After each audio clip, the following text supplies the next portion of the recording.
Hello दोस्तों, कैसे हैं आप। आज हम पढ़ने वाले हैं टैक्सोनॉमिकल एड्स। हमारा टॉपिक है टैक्सोनॉमिकल एड्स। ठीक है। बायोलॉजिस्ट ने कुछ ऐसे टेक्निक्स बनाए, कुछ ऐसे प्रोसीजर्स बताए जिसके द्वारा हम जो प्लांट्स या एनिमल स्पीसीज हैं उनके स्पेसिमेंट्स को हम कलेक्ट करके उनको स्टोर कर सकते हैं और उनको प्रिजर्व कर सकते हैं, ताकि आने वाली जनरेशन या आने वाले समय में उनको उनका यूज किया जा सके, उनको आइडेंटिफाई किया जा सके। ठीक है। तो टैक्सोनॉमिकल एड्स क्या होते हैं कि कुछ ऐसे प्रोसीजर्स या टेक्निक्स जिनके द्वारा प्लांट्स या एनिमल स्पेसिमेंट्स को स्टोर किया जा सकता है और उनको प्रिजर्व किया जा सकता है। ठीक है। तो कुछ ऐसे टैक्सोनॉमिकल एड्स हैं जैसे कि हर्बेरियम है, बॉटनिकल गार्डन्स है, जूलॉजिकल पार्क्स है, म्यूजियम्स है। ठीक है। तो सबसे पहले हम पढ़ते हैं हर्बेरियम। ठीक है।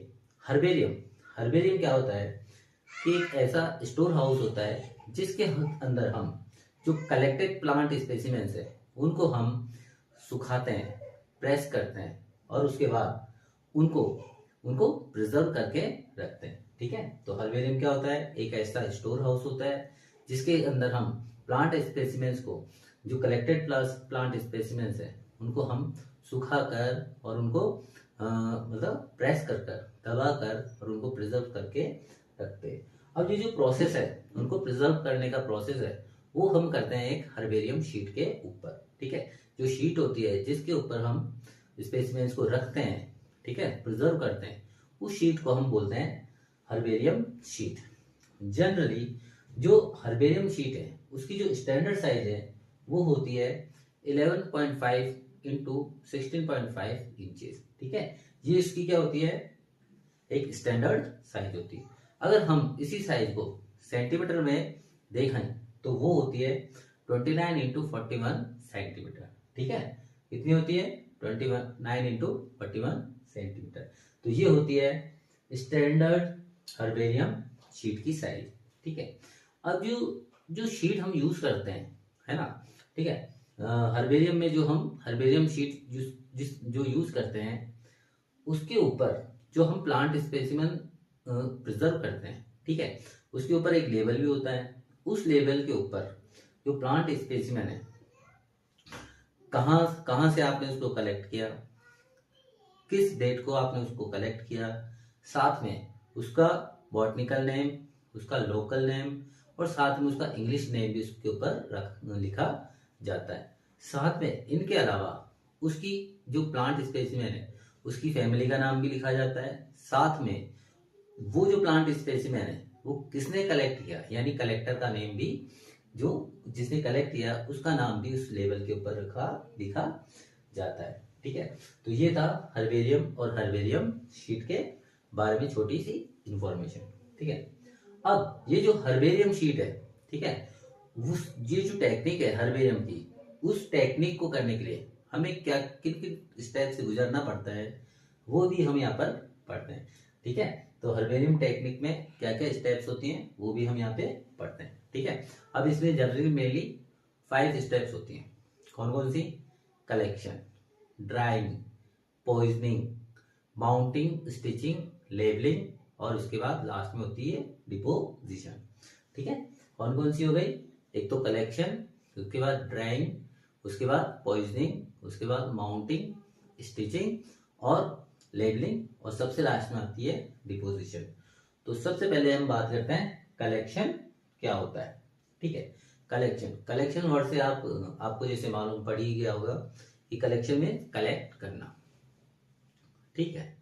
अब जो प्लांट स्पेसिमेन है उसको हम, ऐसे तो है नहीं कि आपने कहीं आपको कोई नया प्लांट स्पेसिमेन आपको मिला और आप उसको बैग में डाल के लैब में लेकर आ गए। ठीक है। इससे क्या होगा, वो प्लांट स्पेसिमेन है वो उसकी एक्चुअल जो मतलब अपीयरेंस है वो हो सकता है डैमेज भी हो सकती है। ठीक है।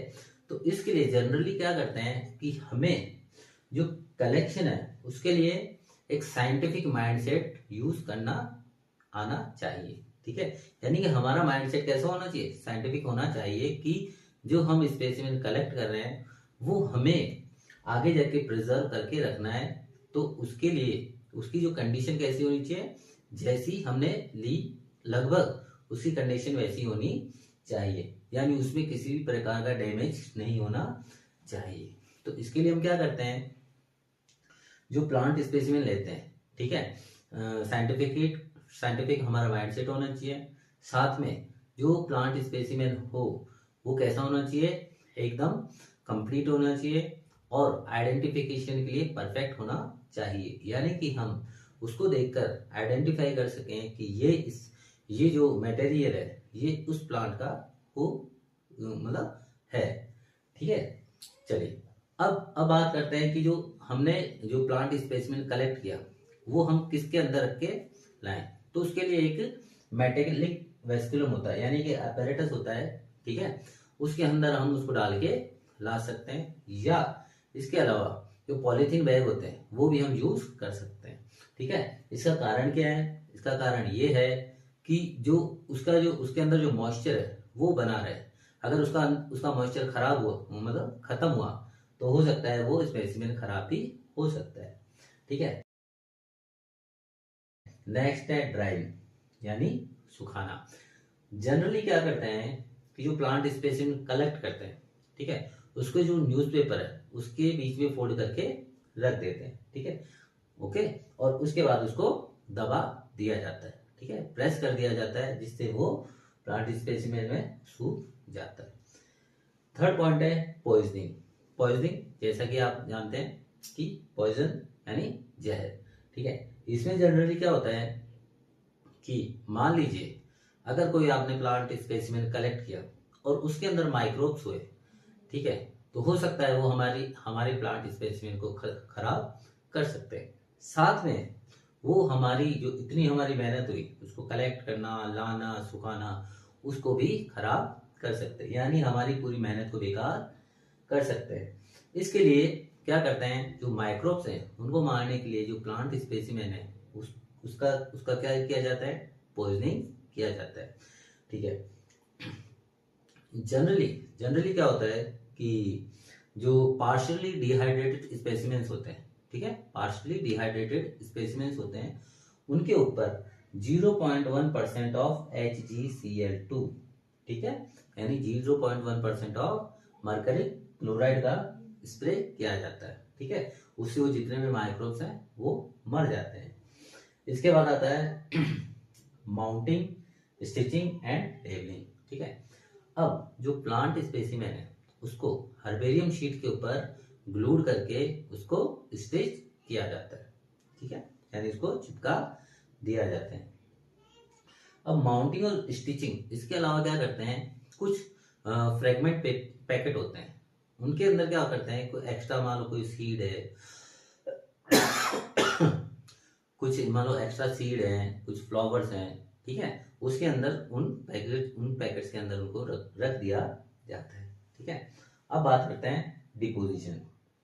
डिपोजिशन क्या होता है कि पहले से जो मान लो अगर कोई हमारे एक्सेप्टेड क्लासिफिकेशन के रूल्स हैं उनके अकॉर्डिंग जो जीनस फोल्डर्स को अरेंज करना। ठीक है, डिपोजिशन का मीन्स क्या होता है कि जो पहले से एक्सेप्टेड जो क्लासिफिकेशन है उसके अकॉर्डिंग जीनस फोल्डर्स को अरेंज करना, उसी को हम बोलते हैं डिपोजिशन।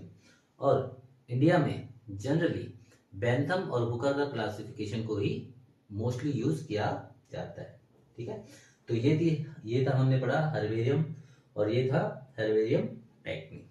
ठीक है, अब बात करते हैं इंपॉर्टेंस ऑफ हर्बेरियम, कि जो हर्बेरियम है उसकी क्या इंपॉर्टेंस है। ठीक है, तो सबसे पहले बात करते हैं कि जो हर्बेरियम है उसमें जो प्लांट वेल्थ है उसको प्रिजर्व करके रखा जाता है। ठीक है, और इसमें जो पैलियोबॉटनिकल, यानी कि जो मान लो कुछ फॉसिल्स के रूप में हमें कुछ अगर मान लो प्लांट स्पेसिमेन मिले उनको भी हम इसमें स्टोर करके रख सकते हैं, प्रिजर्व करके रख सकते हैं।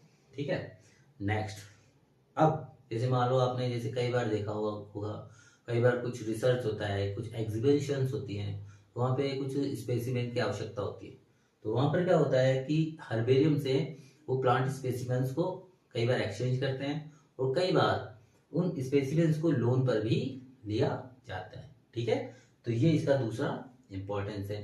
ठीक है, इसके बाद जो इसमें हर्बेरियम है इसके जो प्राइमरी जो दो फंक्शन है, ठीक है, वो एक है एक्यूरेट आइडेंटिफिकेशन, ठीक है। हर्बेरियम में क्या होता है कि जब हम उसको प्रिजर्व कर लेते हैं, स्टिच कर लेते हैं, उसका लेबलिंग कर लेते हैं, तो उसका जो आइडेंटिफिकेशन है वो कैसा होता है, एकदम एक्यूरेट होता है। और साथ में एक और जो प्राइमरी फंक्शन होता है वो होता है अल्फा टैक्सोनॉमी रिसर्च, ठीक है। तो ये इसके कुछ इंपॉर्टेंट थे, ठीक है। अब बात करते हैं कुछ हर्बेरियम्स की, जैसे royal botanical garden. Royal botanical garden ये प्रेजेंट है क्यू, इंग्लैंड में, ठीक है। इसी तरह इंडिया में भी एक बॉटनिकल गार्डन है, ठीक है, सेंट्रल नेशनल हर्बेरियम, ठीक है, जो कहाँ प्रेजेंट है, शिवपुर यानी कलकत्ता के अंदर, जिसको भी अब कोलकाता बोलते हैं, ठीक है। कहाँ प्रेजेंट है, सेंट्रल नेशनल हर्बेरियम, ठीक है। और ये जो हर्बेरियम है ये प्रेजेंट है शिवपुर कलकत्ता में, ठीक है, जिसको कि हम कोलकाता बोलते हैं, ठीक है। तो ये सब पढ़ा हमने हर्बेरियम के बारे में। अब बात करते हैं बॉटनिकल गार्डन।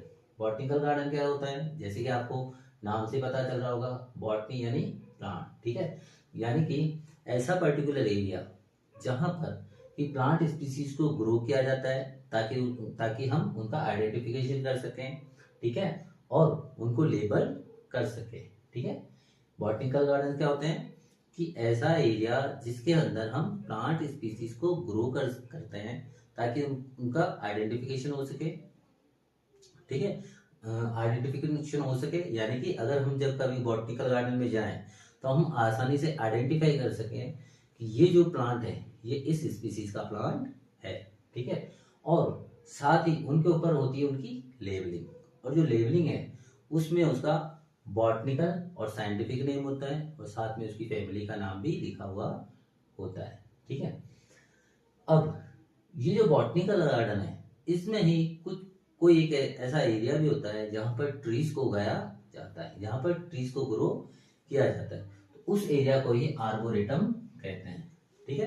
तो एक वर्ड है आर्बोरेटम। आर्बोरेटम में कि बॉटनिकल गार्डन में एक ऐसा एरिया जहां पर ट्रीज को ग्रो किया जाता है, उनको उगाया जाता है, तो उसी को हम बोलते हैं आर्बोरेटम। अब कुछ बॉटनिकल गार्डन जैसे कि आपने ऊपर पढ़ा रॉयल बॉटनिकल गार्डन, वो प्रेजेंट है क्यू, इंग्लैंड में। इसी तरह हमारे इंडिया में भी एक बॉटनिकल गार्डन है, नेशनल बॉटनिकल गार्डन, जो प्रेजेंट है लखनऊ में, ठीक है। ये तो दो हम एग्जांपल्स यहाँ ले रहे हैं, बाकी कई बॉटनिकल गार्डन और प्रेजेंट है, ठीक है। नेक्स्ट है म्यूजियम। म्यूजियम, ठीक है, म्यूजियम के बारे में आप सभी जानते हैं, यानी कि म्यूजियम में क्या करते हैं कि collection of plant and animal species, ठीक है। कि म्यूजियम में क्या होता है कि प्लांट्स और एनिमल स्पीसीज का क्या होता है, कलेक्शन होता है, और उस कलेक्शन का क्या यूज होता है, उस कलेक्शन का ये यूज होता है कि अगर जैसे कि मान लीजिए कोई मतलब उनका यूज स्टडी में होता है, किसी रेफरेंस में होता है, रेफरेंस में कि हम वहां पर जाके उनकी स्टडी कर सकते हैं कि ये कौन सी प्लांट की स्पीसीज है, या ये कौन से प्लांट कौन से एनिमल का स्पीसीज है, ठीक है। अब बात करते हैं जूलॉजिकल पार्ट। अब जैसे हम यहाँ हमको आसानी से पता चल रहा था बॉटनी यानी related to plant, and now here zoological part, okay, now these are related to animals. Zoological part का होता है कि इंसानों की देखरेख में ऐसा प्रोटेक्टेड एरिया जहां वाइल्ड एनिमल्स को रखा जाता है, ठीक है। जूलॉजिकल पार्क क्या होते हैं कि इंसानों ह्यूमंस की देखरेख में ऐसा प्रोटेक्टेड एरिया जिसमें कि एनिमल्स को रखा जाता है, और वह उस प्रोटेक्टेड एरिया में कोई भी जाकर उन एनिमल्स की उनके क्या फूड है, क्या खाना है, ठीक है, उनका क्या रहन सहन है, उनका क्या हैबिटाट है, और साथ में उनका क्या बिहेवियर, उसके बारे में स्टडी कर सकते हैं, ठीक है। तो ये हो गया हमारा जूलॉजिकल पार्क। अब बात करते हैं टैक्सोनॉमिक कीज की। किसकी? टैक्सोनॉमिक कीज की। जो टैक्सोनॉमिक कीज है इसके बारे में सबसे पहले जॉन रे ने बताया था, ठीक है। टैक्सोनॉमिक कीज के बारे में सबसे पहले हमें बताया था जॉन रे ने, ठीक है। अब टैक्सोनॉमिक कीज इनका क्या यूज होता है? जनरली इनका यूज होता है जो प्लांट्स और एनिमल्स होते हैं उनके समानता और विभिन्नता का आइडेंटिफिकेशन जनरली टैक्सोनॉमिक कीज के द्वारा किया जाता है। ठीक है, एक बार हम दोबारा इसको समझते हैं। टैक्सोनॉमिक कीज क्या होती हैं? जो एनिमल्स हैं और प्लांट्स हैं उन जो एनिमल्स है, जैसे एनिमल्स है, उनके अंदर क्या समानता है, क्या विभिन्नता है, उसका आइडेंटिफिकेशन हम टैक्सोनॉमिक कीज के द्वारा करते हैं। ठीक है, अब जो टैक्सोनॉमिक कीज है वो जनरली बेस्ड होती हैं कॉन्ट्रास्टिंग कैरेक्टर्स के ऊपर। ठीक है, टैक्सोनॉमिक कीज किसके ऊपर बेस्ड होती हैं? कॉन्ट्रास्टिंग कैरेक्टर्स के ऊपर। और ये कॉन्ट्रास्टिंग कैरेक्टर्स हैं वो होते हैं पेयर्स में। ठीक है, इसलिए इनको क्या बोलते हैं? कपलेट। क्या बोलते हैं इनको? कपलेट बोला जाता है। ठीक है, इसी में एक और वर्ड आता है लीड। अभी लीड क्या होता है? जो टैक्सोनॉमिक कीज होती हैं उनमें हर स्टेटमेंट को, यानी every statement is known as lead. ठीक है, तो ये हो गया हमारा टैक्सोनॉमिक कीज। ठीक है, अब बात करते हैं फ्लोरा। कई बार क्या होता है, हम दो वर्ड में जनरली कंफ्यूज रहते हैं। ठीक है, एक फ्लोरा और एक फोना। ठीक है, तो इनका एक जैसे कि हम याद करने के लिए एक तरीका यूज कर सकते हैं, जैसे फ्लावर प्लांट। ठीक है, और फ्लोरा। ठीक है, तो जैसे फ्लोरा है और जैसे फ्लावर है। ठीक है, तो जैसे मान लो दोनों एक सिमिलर वर्ड्स हैं। ठीक है, फ्लोरा, फ्लावर, प्लांट। ठीक है, तो इस तरह से हम हमारी एक छोटी सी ट्रिक है जिसके द्वारा हम ये याद कर सकते हैं कि फ्लोरा किससे रिलेटेड है। ठीक है, अब बात करते हैं कि फ्लोरा होता क्या है। ठीक है, तो फ्लोरा मीन्स कि अगर जैसे कोई गिवन हमारे पास एरिया है। ठीक है, ये जैसे मान लो कोई एरिया है, इसके अंदर actual account of habitat and distribution of plant. ठीक है, यानी कोई दिया हुआ एरिया है उसके अंदर हैबिटाट, जो habitat actual account of habitat. ठीक है, और उसके अंदर डिस्ट्रीब्यूशन ऑफ प्लांट्स को हम क्या बोलते हैं? फ्लोरा बोलते हैं। ठीक है, तो जैसे फ्लोरा होता है उसी तरह फोना, और फोना रिलेटेड होता है एनिमल्स से। ठीक है, तो सेम उसी जैसे फ्लोरा है उसी की तरह फोना, यानी कि किसी गिवन एरिया में actual account of habitat and distribution of animals, इसी को हम बोलते हैं फोना। चलिए अब बात करते हैं मैनुअल्स। मैनुअल्स क्या होता है कि मैनुअल्स हमें, जो मान लो किसी भी कोई एरिया है, ठीक है, उसके अंदर जो प्लांट्स है, एनिमल स्पीसीज प्रेजेंट है, उनका नेम के आइडेंटिफाई करने के लिए ये हमें इंफॉर्मेशन प्रोवाइड करते हैं। ठीक है, यानी मैनुअल्स क्या होता है कि किसी गिवन एरिया में जितने भी प्लांट्स या एनिमल स्पीसीज हैं उनके नेम्स को आइडेंटिफाई करवाने के लिए हमें इंफॉर्मेशन मैनुअल्स प्रोवाइड करते हैं। ठीक है, अब बात करते हैं कैटलॉग्स। कैटलॉग्स मीन्स क्या होते हैं कि जितने भी स्पीसीज हैं, ठीक है, उनकी लिस्टिंग करना। ठीक है, कैटलॉग्स मीन्स क्या होता है कि जितने भी स्पीसीज हैं उनकी किसी एक वे में लिस्टिंग करना, और ये जो लिस्टिंग होती है जनरली होती है अल्फाबेटिकली, ना कि टैक्सोनॉमिक। ठीक है, तो कैटलॉग क्या होता है कि जितने भी स्पीसीज हैं उनका किसी एक वे में लिस्टिंग करना, और ये लिस्टिंग होती है अल्फाबेटिकली, ना कि टैक्सोनॉमिक। ठीक है, और सबसे लास्ट में आता है मोनोग्राफ। अब मोनोग्राफ क्या होता है? मोनोग्राफ मीन किसी भी एक टैक्सोन। ठीक है, टैक्सोन मीन्स जैसे मान लो कोई ऑर्डर हो गया, कोई फैमिली हो गया, कोई जीनस हो गया, उसके बारे में कंप्लीट डिटेल इंफॉर्मेशन, उसी को हम क्या बोलते हैं? मोनोग्राफ। ठीक है, तो आज हमने पढ़ा टैक्सोनॉमिकल एड्स। टैक्सोनॉमिकल एड्स में कौन कौन से आते हैं? हर्बेरियम हो गया, बॉटनिकल गार्डन्स हो गए, म्यूजियम्स हो गए, जूलॉजिकल पार्क्स हो गए। ठीक है, इसी तरह टैक्सोनॉमिक कीज हो गई, फ्लोरा, फोना, मैनुअल्स और मोनोग्राफ। ठीक है, तो आज हमने पढ़ा taxonomical aids. Okay, thank you, bye bye.